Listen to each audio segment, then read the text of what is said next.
अस्सलाम वालेकुम। तो आज मैं आपको ऐसे बंदे से मुलाकात करवाने जा रहा हूँ जिसने फैसलाबाद की गवर्नमेंट कॉलेज यूनिवर्सिटी से अपना बैचलर्स किया और आखिरी सेमेस्टर में ही थे ये अभी। तो इनकी स्कॉलरशिप लग गई और वो भी यूरोप की। और स्कॉलरशिप भी कोई छोटी-मोटी नहीं, वो भी 1000 यूरो पर महीना, जो आज के रेट के मुताबिक तकरीबन 3 लाख रुपया पर महीना की स्कॉलरशिप लगी। और इन्होंने यूरोप के एक मुल्क में नहीं पढ़ा, यूँ था इनका हिसाब कि एक सेमेस्टर इनका यूरोप के मिसाल के तौर पे बेल्जियम में था, दूसरा स्पेन में था, तीसरा डेनमार्क में था। तो ये घूमते रहे, इन लोग यूरोप के बहुत से ममालिक का विज़िट भी किया और उसके साथ इनको पैसे भी मिलते रहे और पढ़ाई भी की, इन्होंने मास्टर्स भी किया। तो जानते हैं कि ये किस तरह इन्होंने हासिल की और इनके इनसे इन्हीं के हालात पूछते हैं। तो ये मैं बताता चलूँ कि ये जिस स्कॉलरशिप पे यूरोप आए थे, और यूरोप की एक ही प्रेस्टीजियस स्कॉलरशिप है और उसका नाम है रासमस मेंडस। और उसके बारे में पूछते हैं कि इनका प्रोग्राम का आगे नाम क्या था, क्योंकि रासमस मेंडस फंडिंग का नाम है एक तरीके की, और उसके नीचे प्रोग्राम्स होते हैं। तो इनसे पूछते हैं कि वो इन्होंने कैसे सर्च किया और कैसे यहाँ तक पहुँचे। तो अस्सलाम वालेकुम शहरयार भाई, आप पहले बताएँ, आप ठीक-ठाक हैं? वालेकुम अस्सलाम फरहान भाई, अलहमदुलिल्लाह ठीक ठाक। आप सुनाइए कैसी है तबीयत आपकी? अल्हम्दुलिल्लाह मैं भी ठीक-ठाक। तो शहरयार भाई, ये पहले सबसे बताएँ कि आप इरास्मस मंडस पे आए यूरोप, ठीक है? तो जब आप आखिरी सेमेस्टर में थे तो तब आपने अप्लाई किया? तब मैं अपना 7th सेमेस्टर शुरू किया।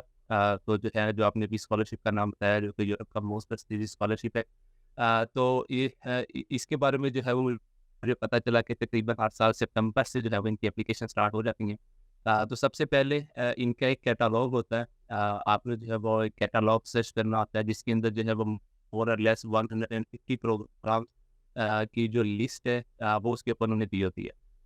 इस स्कॉलरशिप की खास बात ये है कि इसके अंदर आपको जो है वो सिंपल इस तरह मास्टर्स नहीं मिलता कि अगर आपका बैचलर जो है वो फॉर एग्जांपल सिविल इंजीनियरिंग में है या इलेक्ट्रिकल इंजीनियरिंग में है। तो आपको जो ये स्कॉलरशिप है ये इस तरह नहीं मिलेगा कि जी मास्टर्स इन सिविल इंजीनियरिंग या मास्टर्स इन मैकेनिकल इंजीनियरिंग। इसके अंदर जो है उन्होंने वर्ल्ड की नीड के हिसाब से कुछ प्रोग्राम जो है वो टेलर मेड डिज़ाइन किए होते हैं, जिसके अंदर जो है वो आपने एप्लीकेशन सबमिट करवानी हो।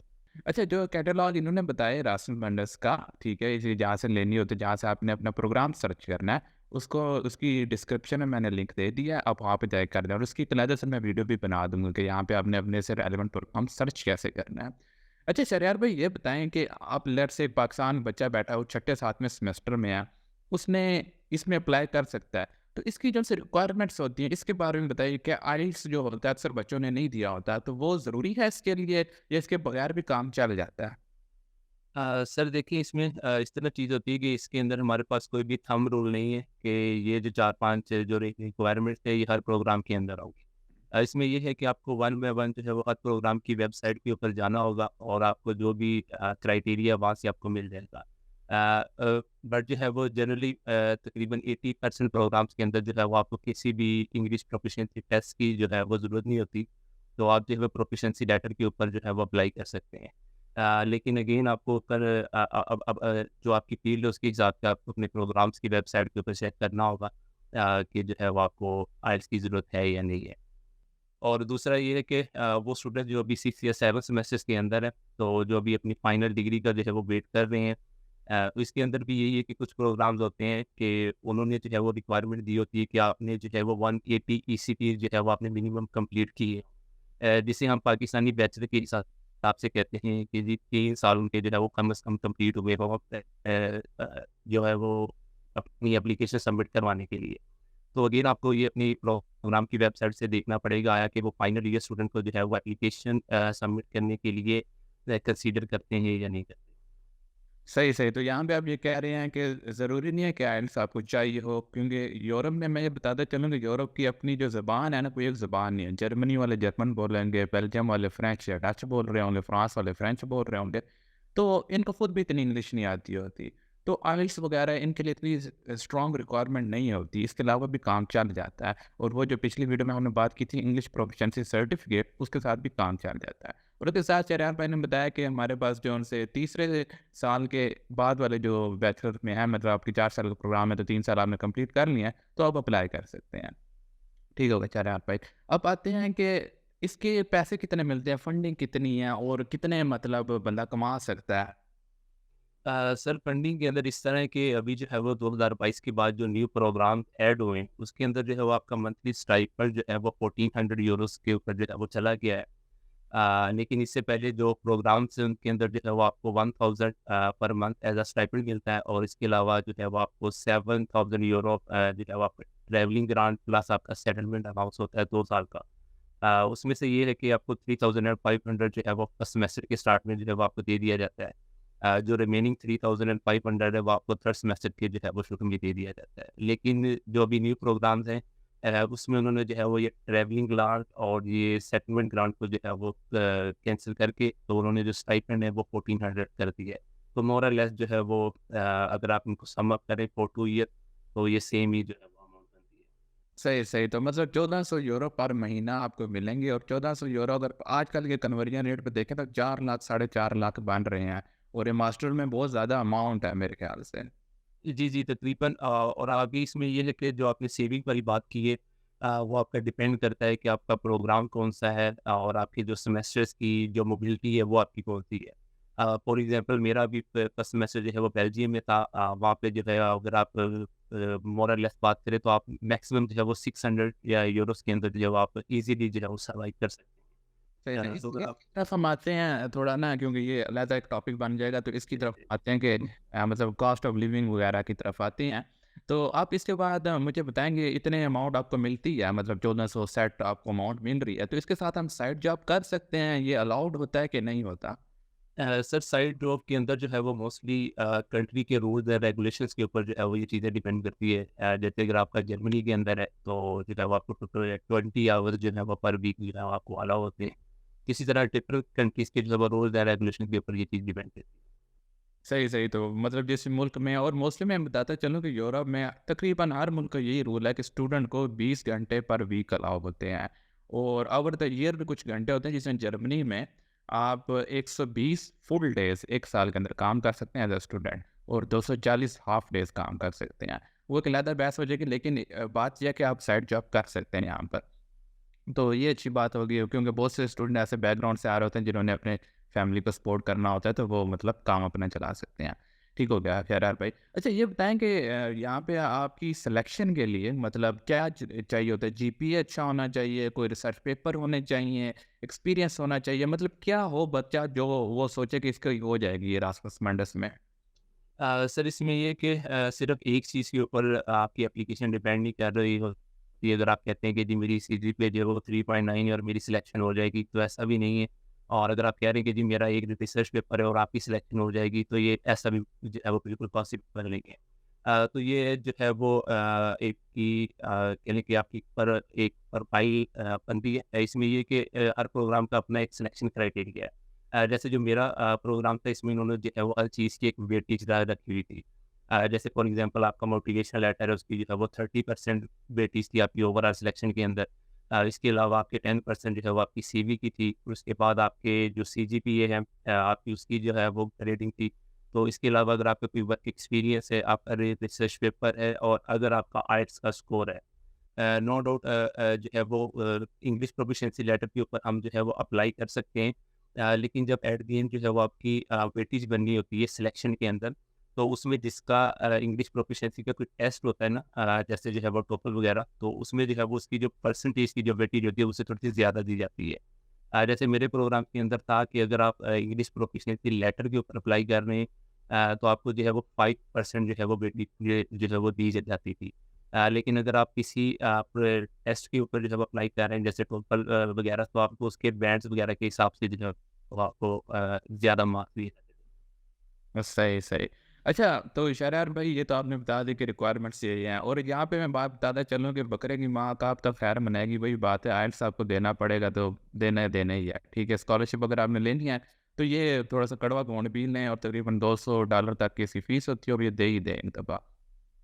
अच्छा, ये बताएँ कि मैं आ गया, मेरी लग गई ये रासमस मंडस, मैं यूरोप में आ गया, ठीक है? इसके मैंने प्रोग्राम भी कर लिया 2 साल का, ठीक है? क्या ऐसे जैसे भी किया बस कर लिया।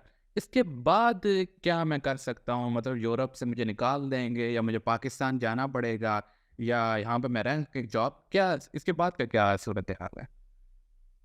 सर इसके बाद जो है वो डिपेंड करता है कि आपको जो है वो डिग्री किस यूनिवर्सिटी से या किस कंट्री से जो है वो आपको मिल रही है। मोस्टली यूरोप के अंदर ये होता है कि आपको जो 2 या 3 कंट्री से जो है वो एक जॉइंट मास्टर डिग्री मिल जाती है, या जो है वो आपको दोनों कंट्री से जो है वो सेपरेट आपको डिप्लोमा मिलते हैं। तो हर कंट्री का एक अपना रूल है। जैसे जर्मनी के अंदर आपको तकरीबन 1 एंड हाफ ईयर का जो है वो जॉब सीकिंग वीज़ा जो है वो आपको मिल जाता है। स्पेन में आपको 1 साल की एक्सटेंशन मिल जाती है वीज़े की। फ्रांस के अंदर आपको 1 साल की वीज़े की एक्सटेंशन मिल जाती है। तो जो है वो ऑलमोस्ट हर यूरोपियन कंट्री के अंदर जो है वो आपको वीज़े की एक्सटेंशन मिल जाती है। और इसके अलावा जो है वो नीदरलैंड एक ऐसा कंट्री है कि अगर आपने जो है वो स्कॉलरशिप के ऊपर अपना मास्टर किया हुआ है, तो बेशक आपका नीदरलैंड के अंदर कोई सेमेस्टर था या नहीं था, तो आप जो है वो उसका 1 साल की जो है वो जॉब सीकिंग वीज़ा ले सकते हैं। जिसके ऊपर आपको जो है वो वर्किंग के फुल राइट्स होते हैं। सही, सही। तो यहाँ पे ज़रा आप ये कहना चाह रहे हैं कि अगर आपने ये जो मास्टर प्रोग्राम है, इसमें ये होता है कि आप क्योंकि एक जगह पे रह के नहीं मास्टर कर रहे होते, एक सेमेस्टर यहाँ पे तो दूसरा दूसरे मुल्क में है। तो होता ये है कि जो एंड में आपको डिग्री मिलती है ना, तो उस पे इन सब यूनिवर्सिटीज़ का नाम लिखा होता है, जहाँ-जहाँ पे आपने पूरा प्रोग्राम किया है कंप्लीट। तो उन मुल्कों में आप अपना एक्सटेंशन ले सकते हो। और इसके अलावा नीदरलैंड में अगर नीदरलैंड में आप पढ़ाई नहीं भी की, तो आप यहाँ पर भी आप 1 साल का जॉब सर्च वीज़ा आप ले सकते हो। ठीक हो गए शरियार भाई यहाँ तक। तो शरियार भाई ये बताएँ कि आपकी ये जब स्कॉलरशिप लगी, तो आपकी जर्नी कैसी थी? मतलब पहला सेमेस्टर कौन से मुल्क था, दूसरा सेमेस्टर कौन से मुल्क था? तो ये आप थोड़ा-सा एक्सप्लेन करें। अच्छा फरहान भाई, इस तरह था जो मेरा मास्टर प्रोग्राम है वो तकरीबन 6 से 7 यूनिवर्सिटीज़ का जो है वो जॉइंट प्रोग्राम था, जिसके अंदर 5 कंट्रीज़ जो है वो पार्टिसिपेट कर रही थी। तो फर्स्ट सेमेस्टर के अंदर जो है वो मेरे पास 2 ऑप्शन थे कि पहला सेमेस्टर या तो मैं फ्रांस से कंटिन्यू कर सकता हूँ या तो मैं बेल्जियम से। तो मैंने जो है वो बेल्जियम को चूज़ किया था। और सेकंड सेमेस्टर में जो है वो मैंने पोर्चुगल को चूज़ किया। और थर्ड सेमेस्टर जो है वो मैंने अपना स्पेन से कंप्लीट किया। और फॉर द मास्टर थीसिस जो है वो आपके पास फ्री चॉइस होती है कि आप ओवरऑल वर्ल्ड जो है वो कहीं पे जहाँ मर्ज़ी जा सकते हैं। तो मैंने जो है वो अपना मास्टर थीसिस जो है वो डेनमार्क से कंप्लीट किया। लेकिन ये कि अगर आप आउटसाइड द यूरोप अपने मास्टर थीसिस के लिए जा रहे हैं, तो आप जो है वो मोर दैन 3 मंथ जो है वो आउटसाइड द ईयू भी रह सकते हैं। सही, सही। तो आपने ये 3-4 मुल्क में आपने अपना मास्टर कंप्लीट किया। ये बताएँ कि अच्छा बेल्जियम में आप रहे, आप उसके बाद स्पेन में रहे, स्पेन के बाद आप डेनमार्क में रहे। तो इनके बारे में बता दें कि बहुत से स्टूडेंट इन मुल्कों में स्पेशलाइज़ जाने जाते हैं, मतलब वो पूरा मास्टर ही इन्हीं मुल्कों से करना चाह रहे होते हैं। तो आपने तो क्योंकि आते-जाते रहे एक दो मुल्क से दूसरे मुल्क, तो ये बताएँ कि महँगाई कहाँ पे ज़्यादा है और कहाँ पे थोड़ा-सा रेट कम है, खाने-पीने और लिविंग के बाद ऐसे? सर, अगर हम लिविंग कॉस्ट की जो है वो बात करें, डेफिनेटली जो स्कैंडिनेवियन कंट्रीज़ हैं, उसमें जो है वो प्राइसेस ऑफ जो आपका कहने के खाने-पीने की चीज़ें हैं, ग्रॉसरी है और आपके जो रूम्स का जो रेंट है, वो स्कैंडिनेवियन कंट्रीज़ में जो है वो सबसे ज़्यादा होता है। जैसे बेल्जियम के अंदर अगर हम जो है वो बात करें तो मैक्सिमम जो है वो 600 यूरोज़ के अंदर जो है वो आपका जो है वो गुज़ारा जो है वो आपका हो जाता है। इसके अंदर आप जो है वो 300 से जो है वो 350 यूरो जो है वो आपका रूम का जो है वो रेंट हो जाता है, अगर आप यूनिवर्सिटी अकोमोडेशन के अंदर रह रहे हैं। तो अगर आप कहीं भाई प्राइवेट रह रहे हैं, तो आपकी जो अकोमोडेशन है वो जो है वो 450 तक भी जो है वो जा सकती है। तो अगर हम जो है वो ओवरऑल बात करें तो बेल्जियम के अंदर ऑलमोस्ट जो है वो 600 टू 700 के अंदर जो है वो आप इजीली अपनी लाइफ सर्वाइव कर सकते हैं। और उसके अलावा पुर्तगाल है, पुर्तगाल के अंदर जो है वो most of the time universities की जो है वो अपनी अकोमोडेशन नहीं होती। अगर उनकी कोई अपनी अकोमोडेशन होती भी है, तो जो है वो अपने लोकल स्टूडेंट को जो है वो ज़्यादा प्रेफ़र करते हैं। लेकिन पुर्तगाल के अंदर जो है वो आपको एक सिंगल रूम की जो प्राइस है, वो जो है वो 250 से लेके जो है वो 350 मैक्सिमम जो है वो आपको मिल जाती है। तो ओवरऑल जो है वो आप तकरीबन 550 से जो है वो 600 यूरोज़ के अंदर जो है वो अपनी लाइफ इज़िली मैनेज कर सकते हैं। और उसके अलावा जो है वो स्पेन के अंदर अगेन आपका डिपेंड करता है कि आप किस सिटी के अंदर जो है वो रह रहे हैं। अगर आप जो है वो थोड़ा-सा कहें कि बार्सिलोना या मैड्रिड से अगर आप हट के रह रहे हैं, जो कि जो है उधर 2 मेजर सिटीज़ हैं, तो उधर भी तकरीबन पुर्तगाल के हिसाब से जो है वो मैक्सिमम 600 तक जो है वो आपकी लाइफ ईज़िली मैनेज हो जाती है। लेकिन डेनमार्क के अंदर क्योंकि जो है वो उनका लाइफ स्टैंडर्ड थोड़ा-सा जो है वो ज़्यादा है। उधर जो एक सिंगल रूम है डेनमार्क के अंदर, मिनिमम जो उसकी प्राइस है वो आपको 500 यूरो से जो है वो स्टार्ट होती है विद बिल्स। अगर आप कोपेनहेगन वगैरह जो उनका कैपिटल, अगर आप उसके अंदर रह रहे हैं, तो आपकी ये प्राइस जो है वो डेफिनेटली इंक्रीज होगी। आपको 700 650 तक भी जो है वो सिंगल जो सीट सिर्फ रूम है आपको वो मिलेगा। लेकिन अगर आप थोड़ा सा डाउन जो है वो थोड़ा सा टाउन वाली साइड पे रह रहे हैं, तो आपको जो है 500 यूरोज तक जो है वो रूम मिल जाता है। तो इसके अलावा जो बाकी चीज़ें हैं, ट्रांसपोर्टेशन जो है वो भी काफ़ी महंगी है उधर डेनमार्क के अंदर, और बाकी जो खाने पीने की चीज़ें हैं वो भी। तो ओवरऑल जो है वो 800 टू 900 यूरो जो है वो आपके डेनमार्क के अंदर आपके लिए ज़रूरी है उधर अपनी लाइफ को मैनेज करने के लिए। तो सही यहाँ पे शरार भाई ने ये चीज़ें कवर कर दी हैं कि अगर बेल्जियम आ रहे हैं तो 600 यूरो पर मंथ स्टूडेंट के लग जाएंगे, पुर्तगाल जा रहे हैं तो रफली उतना है, स्पेन में भी रफली उतना है, डिपेंड करता है आप किस सिटी में। लेकिन अगर आप स्कैंडिनेविया के किसी मुल्क जा रहे हैं, डेनमार्क आपका हो गया, उसके अलावा नॉर्वे वगैरह हो गए, फिनलैंड हो गए, यहाँ पे कॉस्ट ऑफ लिविंग ज़्यादा होता है। तो अगर आप एज अ स्टूडेंट जा रहे हैं विदाउट स्कॉलरशिप तो थोड़ा ना अपना खर्चा देख के चलेंगे, वहाँ पे खर्चा अखराजात ज़्यादा है। ठीक हो गया। शहरयार भाई ये बताएँ कि आपने जब वीज़ा अप्लाई किया, ठीक है, तो आप as a Erasmus scholar apply कर रहे थे, तो आपने कोई बैंक स्टेटमेंट शो कराई या कोई इस तरह के आप जिस तरह जर्मनी में आप अप्लाई करते हैं तो आपको 11,000 यूरो की बैंक स्टेटमेंट शो करवानी होती है। तो आप जब इधर अप्लाई कर रहे थे वीज़ा के लिए, तो आपने कोई बैंक स्टेटमेंट या कोई इस तरह की चीज़ शो करवाई? नहीं परंतु इसके अंदर ये है कि जब आपकी सिलेक्शन हो जाती है तो आपको जो है वो प्रोग्राम की तरफ से कुछ डॉक्यूमेंट जो है वो आपको प्रोवाइड किए जाते हैं स्पेशली जो है वो वीज़ा एप्लीकेशन के लिए। तो उसके अंदर जो है वो सारी चीज़ें मेंशन होती हैं कि तो बच्चे की जो है वो फीस कवर्ड है, बच्चे की हेल्थ इंश्योरेंस कवर है, इसकी ट्रैवलिंग कॉस्ट जो है वो कवर है, उसके अलावा जो भी मंथली स्टेटमेंट है वो उस लेटर के ऊपर जो है वो मेंशन होता है। तो इस वजह से जो है वो मुझे कोई बैंक स्टेटमेंट जो है वो शो नहीं करवानी पड़ी। सही हो गया। तो यहाँ पे वीडियो को कंक्लूड करते हैं। तो इरास्मस मुंडस के हवाले से हमने बात की आज, और इसमें ये हमने शो किया कि हमने नतीजा निकाला कि सबसे पहले आप अगर तीसरे साल के बैचलर कर रहे हो, आप 3 साल आपके कंप्लीट हो चुके हैं तो आप अप्लाई कर सकते हो। आइल्स ज़रूरी नहीं है, लेकिन हो तो अच्छी बात है।